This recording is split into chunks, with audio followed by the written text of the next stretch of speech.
Hi, Steve. Thank you, Mayor and City Council members, for this opportunity to respond to the OIR Group's first of 3 reports.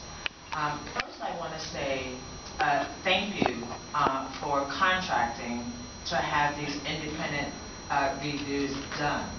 I think it's important for credibility of the Portland Police Bureau and for the credibility of the investigations that other eyes at some point look at what has taken place as far as investigating these shootings by Portland police officers, and also how we can do better.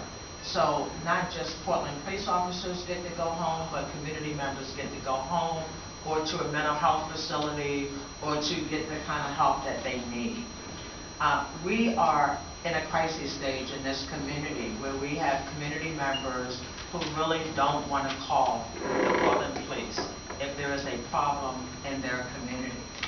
We should all be concerned about that. And this report helps us to start understanding kind of what happens after someone has died at the hands of Portland police officers.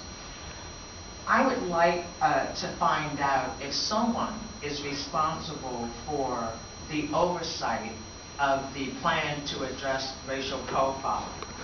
And I would suggest that the plan to address racial profiling, as well as some of the new activities that Portland police officers are currently involved in, like the sweeps that are taking place on Killingsworth, should all be part of the record of figuring out whether or not our police are doing the job that we want them to do.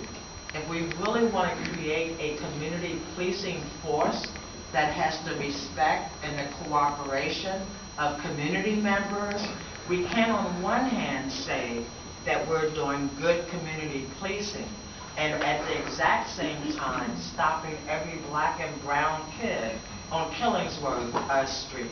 It can't happen both ways. I believe that there is a desire to improve in the Portland Police Bureau. The problem is every time a community tragedy happens, police officers are absolutely convinced that what they did was the right thing at the right time, and there should be no second guessing.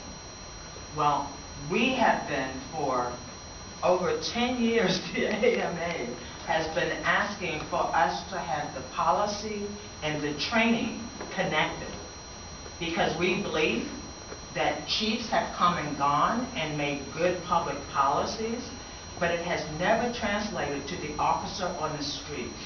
I also want to ask you, are Portland police officers giving out business cards still?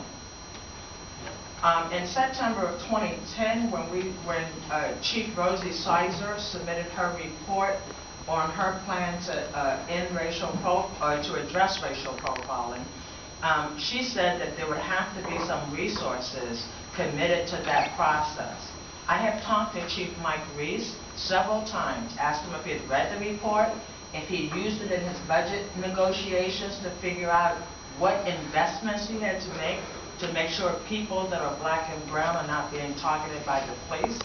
And both conversations, he said he hadn't read it, he didn't use it to figure out his budget.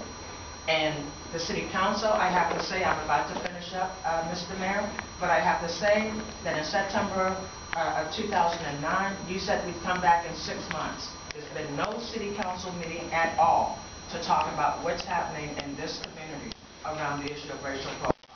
And I think that's disappointing. Thanks for your testimony.